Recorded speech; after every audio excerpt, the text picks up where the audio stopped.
Assalamualaikum warahmatullahi wabarakatuh. Alhamdulillah wassalatu wassalamu ala Rasulillah wa ala alihi wa sahbihi wa sallama tasliman katsira. Amma ba'd. Kita lanjutkan kembali pelajaran fikih kita dari kitab Al-Fiqhu Al-Muyassar, fikih ringkas yang mudah dipahami berdasarkan Al-Quran dan hadis dengan pemahaman para ulama salaf yang ditulis oleh beberapa para ulama yang diberikan taqdim oleh Syekh Abdul Aziz Al-Syekh yang merupakan mufti As-Saudi Al-Arabiyah.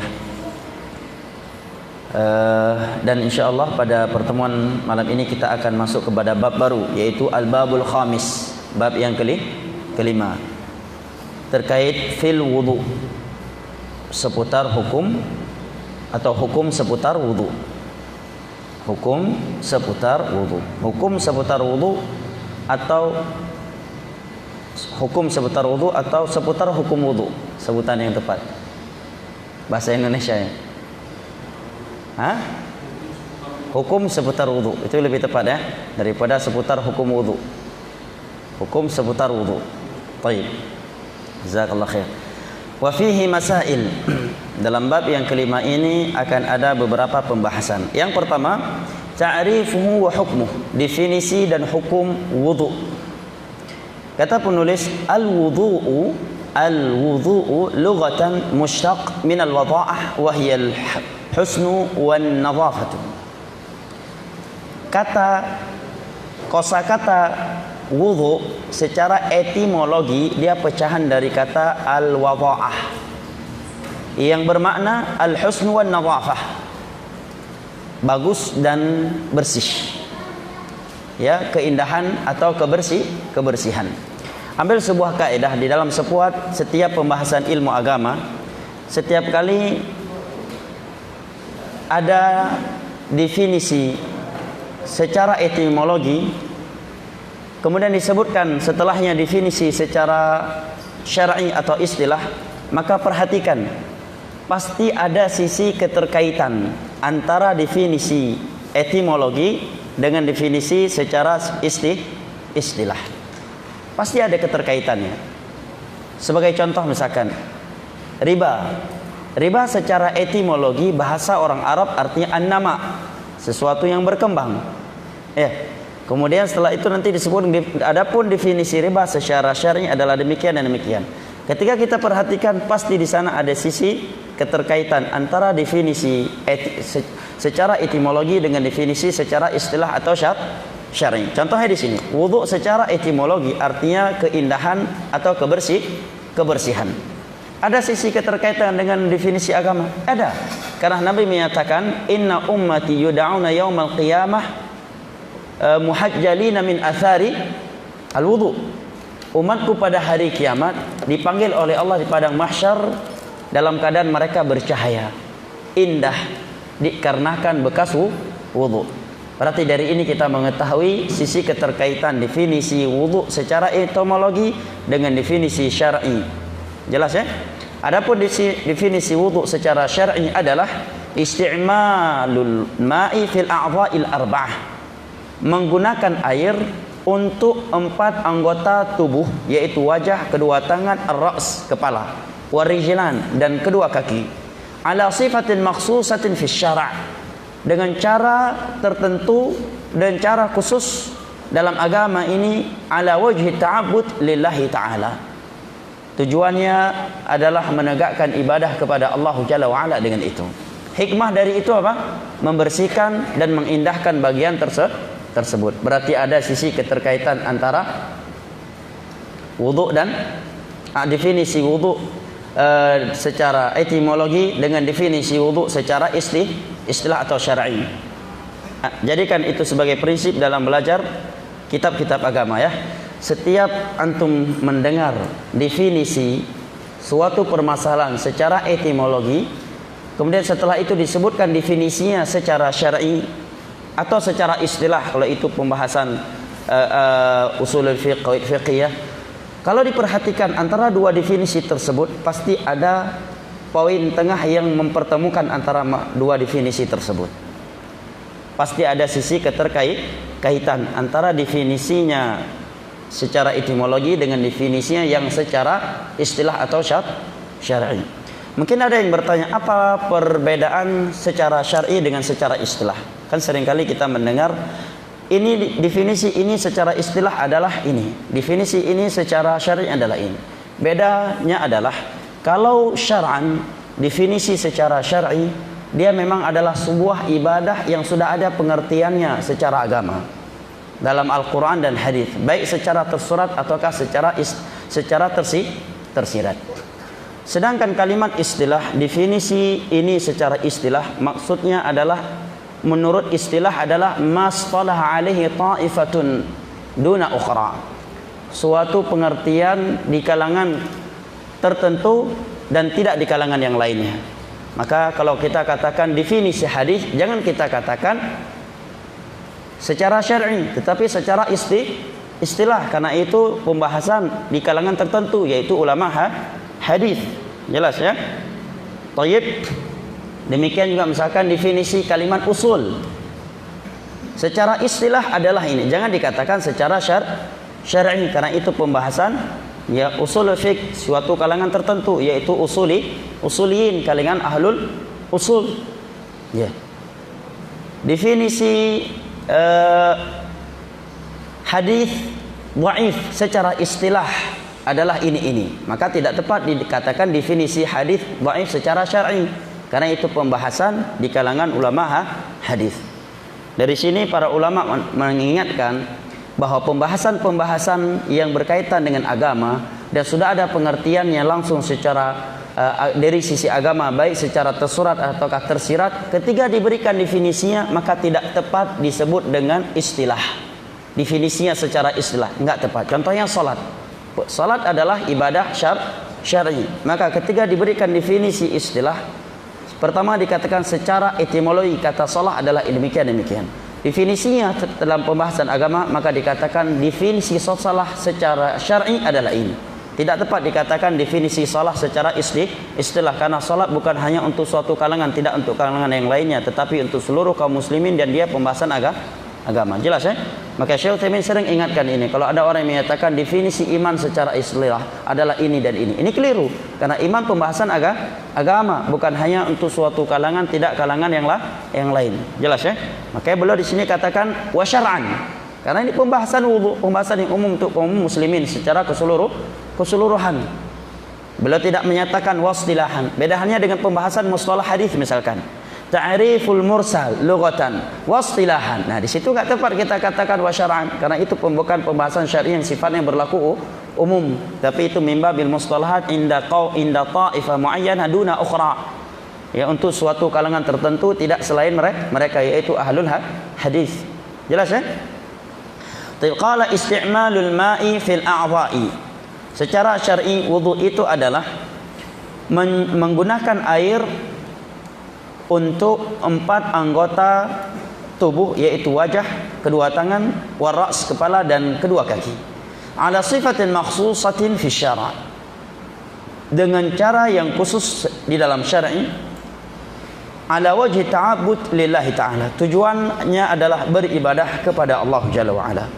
Nah, kalimat ala wajhi ta'abbud ini juga seringkali diingatkan oleh Syekh Utsaimin. Dalam setiap definisi pembahasan agama mesti ada kalimat ini, tidak boleh kosong dari itu. Kenapa? Karena semua aktivitas agama kalau bukan ala wajhi ta'abbud, dia tidak akan bernilai.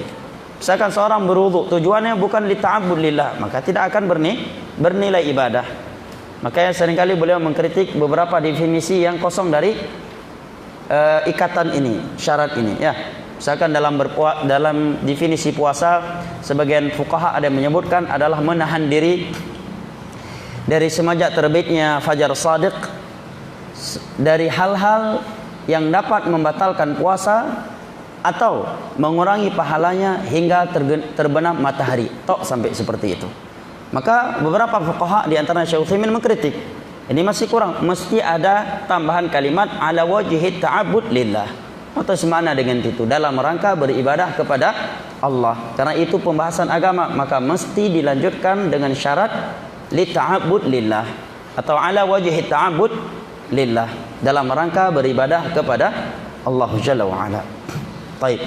Dan merupakan kaidah dalam ilmu pengertian definisi, para ulama menyebutkan dua syarat. Dan saya kira ini juga berlaku dalam ilmu akademik antum. An yakuna jami'an wa mani'an. Ini dua syarat. Ilmu definisi, mendefinisikan sesuatu mesti dibangun di atas dua syarat ini. An yakuna mani'an wa jami'an. Definisi itu harus mencakup dan harus mani', mencakup di mana seluruh definisi orang lain yang mendefinisikan perkara itu selain konteks dia sudah masuk dalam keumuman definisi dia. Kemudian mani'an, menutup ruang untuk orang lain mengkritik definisi dia dengan alasan ini kalau dikatakan demikian berarti enggak mencakup ini. Maka dengan jami' dan mani' sebuah definisi itu dikatakan definisi yang tepat dan sempurna. Contohnya misalkan, sebagian ulama memberikan definisi takwa dengan melakukan perintah Allah dan meninggalkan larangannya dan seterusnya. Ada pula yang menyatakan definisi takwa adalah engkau melakukan suatu ketaatan kepada Allah di atas ilmu agama karena mengharap pahala di sisi Allah dan meninggalkan larangannya atas dasar ilmu agama karena takut akan azabnya. Seperti definisi Talqun bin Habib, seorang ulama tabi'in. Kemudian ulama menyatakan bahwa definisi beliau adalah definisi yang paling sempurna. Kenapa? Karena definisi beliau jami', mempertemukan seluruh definisi ulama lain terhadap pembahasan takwa dan mani, dan tiada ruang, tiada pintu untuk dikritik definisi tersebut kurang dari si ini dan itu. Jelas ya? Ya. Dan ini pelajaran ini penting untuk kita menangkap dan menyikapi istilah-istilah baru tetapi dinisbatkan ke dalam agama. Terkhusus dalam permasalahan akidah. Disebutkan oleh Al-Imam Ibnu Abil Aiz dalam Syarah At-Tahawiyah ketika beliau membahas istilah-istilah syar'i yang sebagiannya dipakai oleh ahlul bid'ah yang maknanya negatif. Padahal pada asal kalimat itu maknanya positif, seperti kalimat ta'wil. Ini kan kalimat syar'i yang positif dalam agama, ya kan? La ya'lamu ta'wilahu illallah warrasikhun. Allah mafaqihu fid din wa 'allimhu at-ta'wil. Doanya Nabi kepada Abdullah bin Abbas agar diberikan ilmu ta'wil, yaitu tafsir. Ya. Tapi digunakan oleh ahlul bid'ah kalimat ini untuk sesuatu yang negatif, yaitu tahrif. Menyelewengkan ayat-ayat sifat dari makna yang tersurat padanya kepada makna yang tersirat tanpa dalil dari Al-Quran dan hadis, atau bukan dengan pemahaman mereka para sahabat Nabi, sehingga mereka mentakwil makna istawa bukan istawa tapi istaulah, makna tangan bukan tangan tapi nikmat tapi rahmat tapi kekuatan dan seterusnya. Jelas? Maka kata Syekh Al-Imam Ibn Abil Aiz yang mensyarah Aqidah At-Tahawiyah, kalau ada istilah-istilah baru dalam perkara aqidah terkhusus dalam penamaan atau pensifatan Allah, maka sikap kita adalah al-istifsar wal istifsal, meminta rincian maksud dia. Di antara contoh yang boleh contohkan dalam Syarah Aqidah Tahawiyah adalah ucapan mereka Allah tidak bertempat. Ini kan secara syar'i kata ini tidak ada dalam Al-Quran dan hadis terkait mensifatkan Allah. Bahasa Al-Quran yang ada adalah wa huwa ma'akum aynama kuntum. Bahasa Al-Quran adalah Ar-Rahmanu 'alal 'arsyis tawa. Bahasa hadis innallaha yanzilu ila sama'i dunya fi thuluthil lailil akhir. Ya. Tiba-tiba ada yang menyatakan Allah tidak bertempat. Ini kan kata yang global. Sikap kita jangan langsung vonis benar dan jangan langsung vonis sesat. Karena ini istilah yang tidak ada dalam agama terkait mensifatkan Allah. Tetapi kita minta penjelasan dan rincian kepada orang yang memakai istilah tersebut. Maka para ulama menyatakan, apa yang anda maksud dengan Allah tidak bertempat? Kalau yang dia maksud Allah tidak bertempat, artinya Allah tidak diliputi oleh seluruh arah. Ada berapa semua arah? Barat, timur, selatan, utara, apalagi, dan yang ada di antara empat arah ini. Maka kita katakan benar kalau demikian. Boleh anda katakan Allah tidak bertempat, dengan mana Allah tidak diliputi oleh arah. Tetapi kalau yang dia maksud Allah tidak bertempat adalah ingin meniadakan sifat istawa bagi Allah di atas arasy, maka ini adalah kebatilan. Jelas ya? Baik. Qal wa hukmuhu annahu wajibun 'alal muhdits. Dengan ini kita telah mengetahui definisi wudu secara lughah, etimologi dan secara syar'i. Wudu. Di sana ada satu lagi artinya wudu. Tulisannya sama, tapi artinya beda. Kalau tidak diberikan harakat sama betul. Wudu.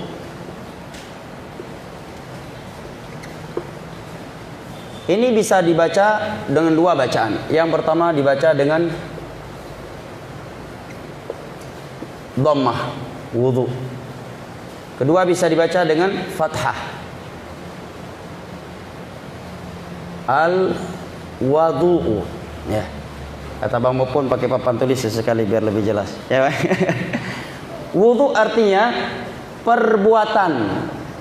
Maaf ya, tulisan Indonesia agak profesor dikit.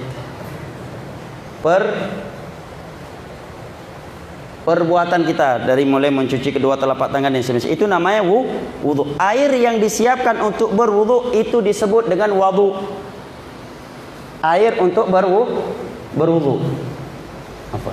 Air untuk berwudu. Ya, itu namanya al-wudu. Maka kalau antum dapatkan kata ini dalam hadis, kan nggak ada harokat dalam hadis biasanya. Kalau kitab gundul, maka perhatikan dulu konteks setelahnya yang disebut dengan al-lihaq. Dan juga lihat kata sebelumnya yang disebut dengan sibaq. Ini disebut dengan lihaq. Dan konteks pembahasannya yang disebut dengan as-siyaq. Kalau kita baca al-wudu berarti perbuatan. Cocok nggak dengan konteks setelahnya? Cocok nggak dengan konteks sebelumnya? Cocok nggak dengan konteks pembahasan? Kalau saya baca wudu berarti artinya air wudu. Cocok nggak dengan konteks sebelumnya? Cocok nggak dengan konteks setelah? Dan cocok nggak dengan judul pembahasan yang sedang dibahas? Paham? Baik. Dan yang kita bahas di sini adalah al-wudu, bukan al-wudu. Karena kalau al-wudu sudah kita bahas di bab al-miyah, bab air kemarin atau di beberapa pertemuan yang lalu. Kemudian kata penulis wa hukmuhu annahu wajibun 'alal muhdits. Hukum wudu adalah wajib terhadap orang yang sedang hadas. Dan telah kita bahas di pertemuan yang lalu definisi hadas. Ya. Apa definisi hadas? Masih ingat? Ada yang masih ingat definisi hadas? Sesuatu ya, suatu sifat yang ada pada seseorang yang apabila adanya dia pada seseorang maka mengharuskan seseorang yang ingin salat atau suatu ibadah yang disyaratkan taharah, dia harus bersuci darinya, baik hadas besar ataukah hadas kecil. Dan telah kita bahas di pertemuan sebelumnya apa itu hadas besar dan apa itu hadas kecil serta perbedaan di antara keduanya. Dan juga telah kita bahas perbedaan antara bersuci dari hadas dengan bersuci dari najis. Ya, di sana ada perbedaan, beberapa perbedaan yang telah kita sebut di pertemuan sebelumnya. Kata penulis, hukum wudu adalah wajib 'alal muhdits, bagi orang yang hadas, baik hadas kecil atau hadas besar. Tidak khusus hadas kecil, karena kalau hadas besar mandi wajibnya, bukan wudu. Wadih? Baik. Idza arada shalah wa ma fi hukmiha. Apabila dia hendak salat, melakukan salat atau sesuatu yang hukumnya sama dengan salat. Apa saja ibadah yang mengharuskan wudu seperti salat nanti akan diuraikan oleh penulis. 6. Namun di sini boleh sebutkan secara contoh secara umum, tawaf wa masil mushaf. Tawaf dan menyentuh mushaf. Ya, yang mana itu merupakan pendapat amatul fuqaha. Baik, dengan ini kita telah mengetahui hukum wudu, yaitu wajib terhadap orang yang hadas kecil. Makanya boleh sebutkan al-muhdits. Ini apa namanya? Apa namanya al-muhdits? Al-ma'rifah. Ainam. Al pasti ma'rifah kalau masuk pada isim jenis. At-ta'yin zihni. Az-zihni. Ya. Bukan al-istighraqiyah tapi hadas kecil, karena kalau hadas besar mengharuskan mandi apabila dia hendak salat. Artinya kalau dia tidak hendak salat maka wudu tidaklah wajib. Ya. Apakah wudu itu dan apakah wudu itu tetap disunahkan walaupun seorang bukan hendak salat? Iya tidaknya itu nanti akan beliau sebutkan beberapa kondisi seorang disunahkan berwudu selain yang wajibnya ya. Seperti tawaf ya, dan masil mushaf. Baik, rincian masalah wudu dalam tawaf itu wajib ataukah sunnah ini akan kita bahas di pembahasannya. Berikut ini pembahasan yang kedua dari bab yang kelima ini. Kata penulis, amma dalilu ala wujubi. Ad-dalilu ala wujubi. Dalil yang menerangkan wajibnya wudu. Wa ala man yajib.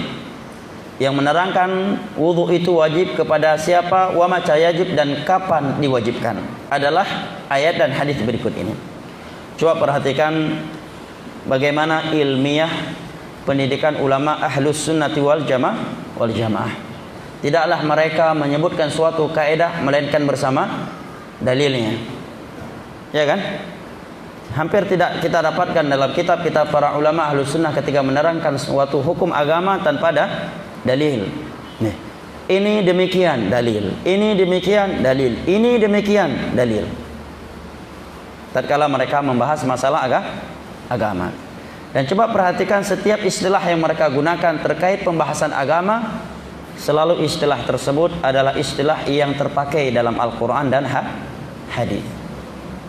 Dan untuk di akhir zaman ini kita mesti berhati-hati dengan sebuah kalimat yang tidak syar'i. Terkadang suatu ibadah atau suatu pemahaman bisa ditebak atau dapat dicurigai tidak benarnya adalah dengan penggunaan katanya. Karena kalau itu ibadah yang ada di masa Nabi, pasti bahasanya terpakai dalam Al-Quran dan hadis. Contohnya i'tikaf, bahasa Al-Quran, ya kan? Shaum, bahasa Al-Quran, ya kan? Kalimat as-salaf, bahasa Al-Quran, falahu ma salafa wa amruhu ilallah.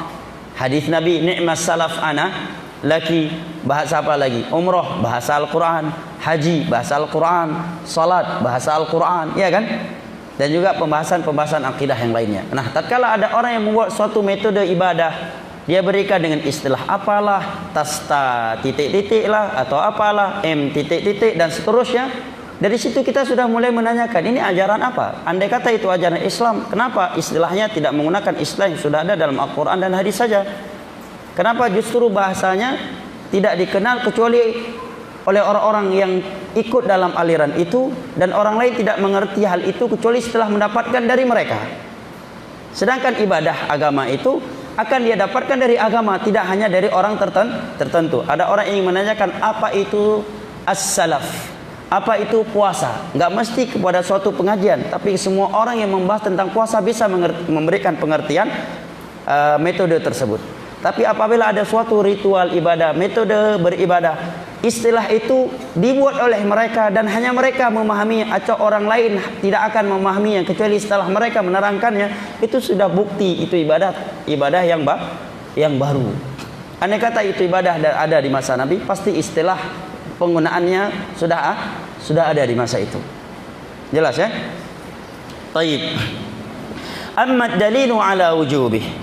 Adapun dalil yang menerangkan wajibnya wudu, faqauluhu ta'ala, maka adalah firman Allah, ya ayyuhalladzina amanu idza qumtum ila sholati faghsilu wujuhakum wa aydiyakum ila al-marafiq wamsahu bi ru'usikum wa arjulakum ila al-ka'bayn wa in kuntum junuban fatahharu wa in kuntum marda aw ala safarin aw jaa'a ahadun minkum minal ghaa'iti aw lamastumun nisaa falam tajidu ma'an fatayammamu sa'idan tayyiban famsahu biwujuhikum wa aydikum min ma yuridullahu liyaj'ala 'alaykum min harajin walakin yuridu liyutahhirakum wa liyutimma ni'matahu 'alaykum la'allakum tashkurun.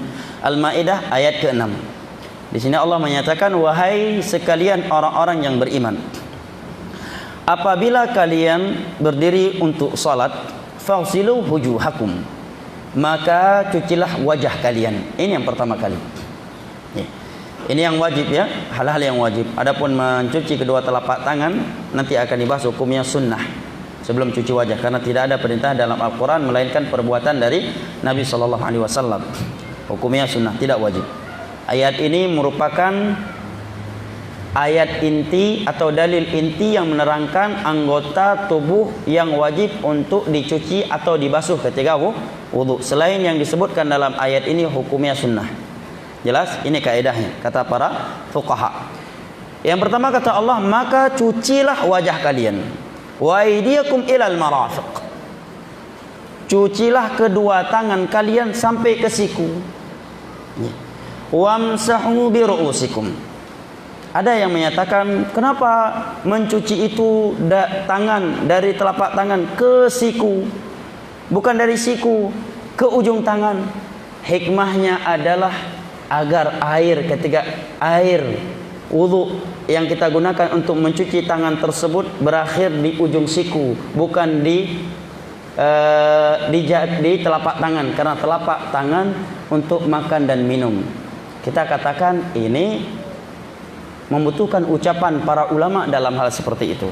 Justru kalau kita lihat itu kesimpulan yang keliru. Loh, bagaimana kalau demikian? Bagaimana dengan kaki? Ya kan? Kaki Allah katakan ilal ka'bain, sampai kedua mata kaki. Berarti akan kita katakan jangan dari mata kaki ke bawah karena kaki akan digunakan untuk makan? Kan enggak? Jelas ya? Jelas enggak? Maksud ana untuk menyatakan hikmahnya demikian, ini keliru. Bahkan sebagian ulama menyatakan makna ila di sini bermakna ma'a, yaitu maknanya ilal marafiq ma'al marafiq, sehingga boleh dari ujung telapak tangan ke siku, boleh juga dari siku sampai ke ujung telapak tangan, atau pertengahan antara kedua. Yang penting dari ujung siku sampai ke ujung telapak tangan jari jemari, atau sebaliknya semuanya telah terbasahi dengan air. Para ulama yang berpendapat demikian beralasan dengan firman Allah dalam surat An-Nisa di ayat berapa itu? Kedua atau ketiga, Allah menyatakan wala ta'kulu amwalahum ila amwalikum. Jangan kalian memakan harta anak yatim ila amwalikum, bersama harta kalian. Karena dia menikahi seorang janda misalkan, punya anak-anaknya punya harta warisan dari ayah yang telah meninggal, karena harta mereka berbarengan dengan hartanya sehingga dia memakan harta mereka bersama harta dia sendiri. Artinya kita memakan harta anak yatim bersama dengan harta kita saja diharamkan, apalagi yang kita makan murni harta mereka. Syahid dari ayat tersebut Allah menggunakan kata ila di situ, dan ulama tafsir menerjemahkannya dengan ma'a. Jelas? Baik.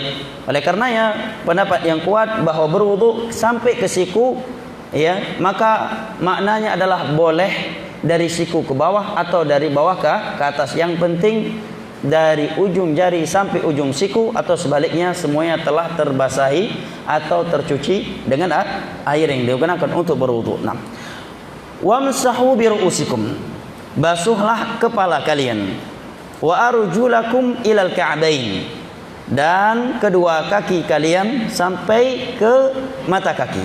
Ka'ab. Yang mana ka'ab? Mata kaki yang ada, setiap kaki memiliki dua mata kaki, ka'ab.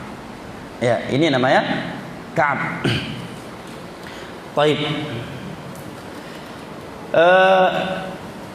Ini menyelisih penafsiran orang Syiah. Orang Syiah tidak mencuci kaki mereka, tetapi mereka mengusapnya. Kita katakan dengan bacaan wa arjulakum ini membantah aliran Syiah. Karena kalau dengan nasab wa arjulakum berarti atofnya kemana? Berarti atofnya ke faghsilu wujuhakum. Atofnya kepada al-ghusl, bukan kepada wamsahu yang bermakna dicuci. Mungkin ada yang bertanya, bagaimana dengan bacaan wa arjulikum? Dan memang ada qiraah dari qiraah yang sahih dengan mengkasrahkan wa arjulikum. Maka para ulama menjelaskan sekalipun dibaca dengan wa arjulikum kasrah arjul, karena ada salah satu dari qiraah yang membaca demikian, tetap maknanya bukan mencuci. Tapi itu salah satu dari qiraah yang ada, ya, dan praktek Nabi serta para sahabatnya menunjukkan makna walau makna ayat sekalipun dibaca dengan wa arjulikum, dia tetap dicuci bukan dibasuh, karena praktek Nabi dan para sahabatnya mereka tidak pernah mencuci kaki mereka. Tidak pernah membasuh kaki mereka kecuali ketika mereka menggunakan khuf. Jelas ya?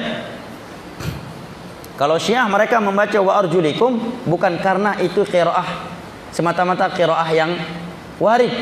Ada qiraah yang bunyi seperti itu, tapi tujuan mereka untuk mengingkari pencucian kaki. Mereka hanya mau mengusap. Baik. Makna yang kedua kata para ulama, andai kata dibaca wa arjulikum, maka maksudnya kalau dia menggunakan khauf, maka ma'atafnya kepada wam sahu bi ru'usikum. Jelas? Ini perlu saya sebutkan agar tidak terkena syubhat kaum Syiah dalam ayat ini terhadap pemahaman mereka tidak mencuci kaki ketika berwudu kecuali mengusapnya. Kemudian kata Allah, wa in kuntum junuban fatahharu, jika kalian sedang junub maka bersucilah. Dan telah kita bahas di pertemuan sebelumnya definisi junub, ya, pengertian junub, dan apakah orang yang junub harus segera mandi walaupun dia tidak hendak salat, dan apakah orang yang sedang junub boleh pergi ke pasar, boleh makan minum, boleh bergaul dengan manusia ataukah tidak. Ini sudah kita bahas rinciannya di pertemuan sebelumnya. Wa in kuntum marda aw ala safarin, apabila kalian sedang sakit, aw ala safarin, sedang safar, aw jaa ahadum minkum minal ghaid, atau salah satu di antara kalian baru selesai menunaikan hajat, buang hajat, aw lamastumun nisa, atau kalian melakukan mulamasah terhadap istri-istri, kaum wanita. Maksud mulamasah di sini kata Abdullah bin Abbas adalah hubungan pasangan suami istri. Ya. Adalah hubungan badan antara pasangan suami istri. Falam tajidu ma'an, lantas kalian tidak mendapatkan air untuk wudu, ya, atau untuk mandi junub, fatayammamu sa'idan thayyibah, maka bertayamumlah menggunakan sa'id yang bagus. Terkait rincian pembahasan tayamum akan datang pembahasan yang khusus nanti, ya. Famsahu biwujuhikum, bagaimana cara bertayamum? Allah katakan famsahu biwujuhikum, usaplah wajah kalian, wa aydikum min, dan kedua telapak tangan kalian dari debu tersebut. Jadi wajah dulu baru tangan. Nanti rinciannya akan kita bahas di bab tayamum. Apakah boleh telapak tangan dulu kemudian baru wajah? Yang rajih adalah boleh, namun afdalnya wajah dulu. Ma yuridullahu liyaj'ala 'alaikum min haraj. Setelah Allah menerangkan hukum tayamum, Allah katakan Allah tidak ingin memberatkan kalian dalam urusan agama. Artinya dengan adanya tayamum menjadi ringan, manusia tidak perlu berkesulitan, bersusah payah untuk mencari air di jarak yang sangat jauh untuk mandi atau untuk wudu. Walaki yuridu lutahhirakum, tapi Allah ingin mensucikan kalian. Artinya sekalipun tidak ada air, manusia tetap bisa bersuci dengan tayamum. Waliyutimma ni'matahu 'alaikum, dan Allah ingin menyempurnakan nikmatnya atas kalian.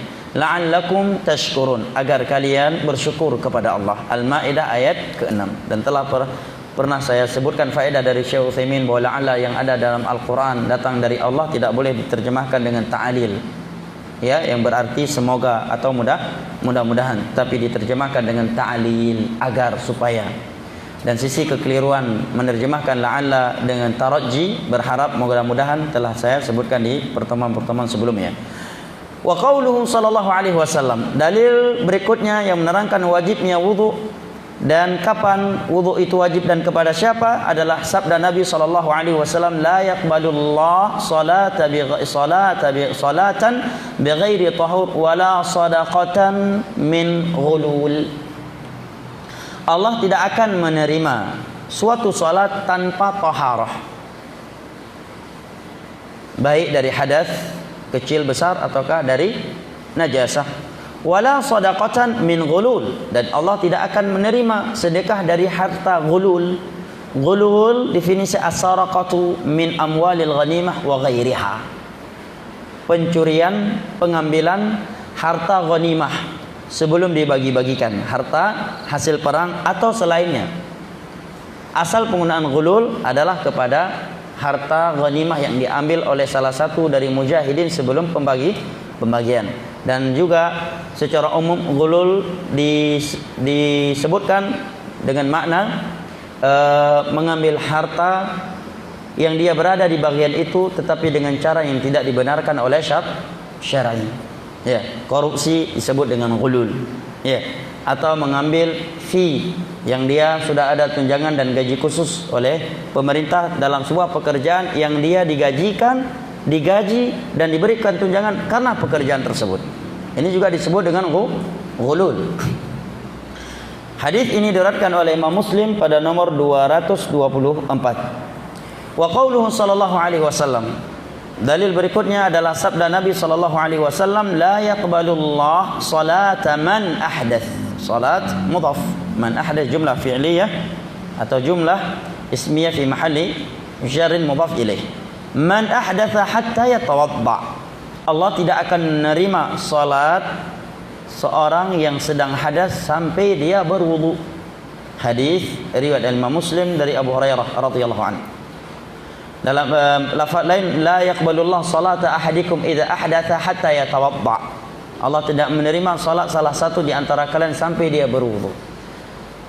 Ada seorang murid Abu Hurairah bertanya kepada beliau ketika beliau menyampaikan hadis ini. Apakah ini maksud dengan hadas berikut ini? Hadas dalam hadis ini wahai Abu Hurairah. Apa jawaban Abu Hurairah? Ad-durat. Angin yang keluar dari anus seseorang. Orang yang tidak memahami jawaban Abu Hurairah ini akan membodoh-bodohkan Abu Hurairah seperti kaum Syiah. Bodoh sekali Abu Hurairah katanya. Dia bilang hadas di sini adalah hanya kentut, padahal hadas lebih umum dari itu. Padahal para ulama menyebutkan jawaban Abu Hurairah tersebut justru menunjukkan kecerdasan dan kedalaman ilmu agama beliau. Artinya apabila kentut yang merupakan angin yang keluar dari anus saja mengharuskan wudu, apalagi sesuatu yang lebih dari angin. Ini menerangkan kecerdasan dan kedalaman pemahaman Abu Hurairah terhadap hukum agama. Sungguh benar apa yang dikatakan oleh Ali bin Abi Thalib, la ya'rif fadla dzil fadli illa ghauf. Sungguh tidak ada yang mengenal orang yang mulia kecuali orang yang mulia pula. Yang mengetahui orang yang berilmu adalah orang yang berilmu. Beda penilaian orang yang mengetahui dengan orang yang tidak mengetahui. Qul hal yastawil ladzina ya'lamuna wal ladzina la ya'lamun. Sungguh tidak sama orang yang berilmu dengan orang yang tidak berilmu. Kemudian kata penulis, walam yunqal an ahadin minal muslimina fi dzalika khilaf. Belum pernah dinukilkan dari salah satu dari kaum muslimin, maksudnya para ulama, ada khilaf dalam hal ini. Artinya ada yang berpendapat tidak wajib wudu. Belum ada ulama yang berpendapat bahwa wudu tidak wajib. Fa tathbutu bidzalika masyru'iyatul wudu bil kitab was sunnah wal ijma'. Maka dasar hukum wudu adalah Al-Quran dan hadis serta al-ijma'. Ini jawaban terhadap orang-orang yang menciptakan fitnah terhadap dakwah salaf, bahwa dakwah salaf itu hanya mengikuti Al-Quran dan As-Sunnah, tidak mau mengikuti al-ijma'. Seluruh kitab fikih yang ditulis oleh ulama salaf yang dikaji dan diajarkan oleh mereka, setiap mereka menerangkan suatu hukum dalam agama, seringkali mereka sebutkan Al-Quran, hadis, dan pasti ada ijma' apabila permasalahan tersebut adalah permasalahan yang ada ijma'nya, baik secara qat'i atau secara sukuti. Nah, ya. Akan tetapi beda pemahaman kita dengan sebagian orang terhadap permasalahan ijma'. Sebagian orang menilai kesepakatan beberapa individu ulama tingkatan nasional atau internasional atau bahkan daerah, mereka anggap ijma'. Yang menyelisihinya dikatakan tidak ikut ijma'. Itu ijma' kaleng-kaleng namanya. Ijma' yang para ulama bahas dalam bab usulul fiqh, yang mereka sebutkan bahwa ijma' salah satu dari dasar hukum dalam Islam dan tidak boleh diselisihi adalah al-ijma'u al-mundabit. adalah al-ijma' al-mundabit. Apa itu ijma' al-mundabit? Adalah ittifaq mujtahidi hadhil ummah jami'an, kesepakatan mujtahid, ulama yang muktabar secara keseluruhan terhadap suatu hukum yang belum turun nas terhadapnya. Kalau ini dalam masalah tidak ada nasnya. Definisi umumnya adalah kesepakatan seluruh mujtahid umat Islam secara keseluruhan. Mujtahid seorang yang menghafal Al-Quran, menghafal hadis Nabi, memahaminya dan menguasai ilmu-ilmu alat yang dengannya dia mampu mengeluarkan kesimpulan hukum darinya. Bukan sekaliber kita. Kita tuwailibul ilm. Mujtahid sekaliber Imam Syafi'i, Imam Ahmad, ya, Imam Al-Bukhari, Imam Muslim. Ya. Ini definisi ijma'. Dan Imam Ahmad menyatakan ijma' yang mundabit, ijma' yang dapat dipastikan dan dijadikan sebagai patokan adalah ijma' mereka para sahabat, para tabi'in dan tabi'ut tabi'in. Kenapa? Karena ulama setelah 3 generasi ini sudah berpencar di seluruh penjuru dunia sehingga sangat amat sulit untuk diketahui bahwa seluruh mereka telah sepakat dan tiada khilaf di antara mereka, kecuali dalam perkara-perkara agama yang sudah dipastikan tiada perselisihan dalamnya. Jelas ya? Ini ijma' yang dimaksud oleh para ulama bahwa ia salah satu dari landasan hukum, bukan kesepakatan beberapa ulama tingkat internasional, tingkat nasional, apalagi tingkat provinsi. Itu ijma' kaleng-kaleng namanya. Ya, apalagi ya ijma' tersebut terhadap sesuatu yang melanggar agama. Justru bukan ijma' terkadang, justru itu adalah pelanggaran agama atau menyelisihi sesuatu yang sudah ada ijma' sebelumnya dari kalangan para sahabat, para tabi'in atau tabi'ut tabi'in. Seperti 3 generasi telah sepakat bahwa Allah beristiwa di atas arsy-Nya tanpa takwil. Bermakna ala wartafa'a wa sa'ida wastaqar. Sesuai dengan keagungannya Allah, sebagai al-Khaliq tidak dapat diperbagaimanakan dan tidak boleh ditakwil. Maka jika ada yang mentakwilnya dan mereka menyatakan ijma', itu bukan ijma', karena para ulama menyatakan apabila sudah ada ijma' di kalangan para salaf, sahabat, tabi'in, tabi'ut tabi'in, kemudian datang ulama setelahnya menyelisihinya, maka dia dikatakan kalau dia ulama yang muktabar, dikatakan itu kekeliruannya. Kalau dia ahlul bidah, maka dikatakan itu kesesatan dan penyimpangan dia. Ya, jadi harus dipahami apa itu ijma'. Jangan kesepakatan yang kaleng-kaleng dikatakan ijma' kemudian memvonis orang lain yang menyelisih ijma' kaleng-kaleng tersebut sebagai orang yang sesat. Kalau wa amma alaman yajib, adapun kepada siapakah wudu itu wajib, fayajibu sudah dan sudah ya. Baik, subhanak 1 menit lagi. Baik, kita akhiri dengan doa kafaratul majlis. Subhanakallahumma wa bihamdika asyhadu an la ilaha illa anta astaghfiruka wa atubu ilaik. Wassalamualaikum warahmatullahi wabarakatuh. Deras enggak hujannya? Kalau deras kita salat di sini, kalau tidak kita ke masjid. Kaidah hujan bisa uzur untuk salat berjamaah ditanyakan kepada Abdullah bin Abbas atau Abdullah bin Umar, kata beliau apabila kamu ke masjid butuh penutup kepala. Apabila kondisi hujan seperti itu, maka ada uzur untuk kamu salat di sini. Ini deras? Enggak ya? Baik. Kapten laut bilang tidak, karena udah biasa hujan di laut. Baik, kita ke masjid Aspol atau yang lain terserah. Assalamualaikum warahmatullahi wabarakatuh.